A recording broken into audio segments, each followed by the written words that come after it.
Hak yoldan azıb nabələd ünvanlara düşdüm. Hər dəfə cəza çəkməyə zindanlara düşdüm. İslanmışa çox gəlmə hədə qorxu yağışla, məndən xəbər al gör necə leysanlara düşdüm. Səhranı gəzən yerdə bataqlıqlara batdım. Dəryanı üzən vaxtı burulğanlara düşdüm. Onsuz da cəhənnəm odu etməz mənə təsir, ondan da betər ateşi hicranlara düşdüm.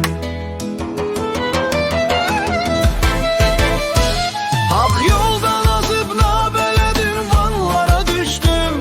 Hər dəfə cəza çəkməyə zindanlara düşdüm. İslanmışa çox gəlmə hədə qorxu yağışla, məndən xəbər al gör necə leysanlara düşdüm. İslanmışa çox gəlmə hədə qorxu yağışla, məndən xəbər al gör necə leysanlara düşdüm.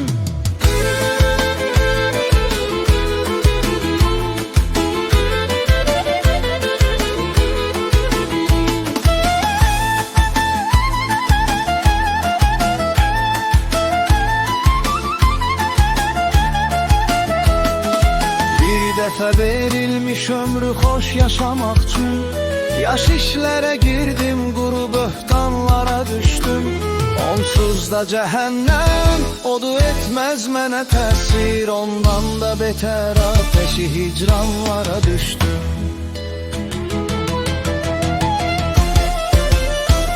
Hak yoldan azıb nabələd ünvanlara düşdüm. Hər dəfə cəza çəkməyə zindanlara düşdüm. İslanmışa çox gəlmə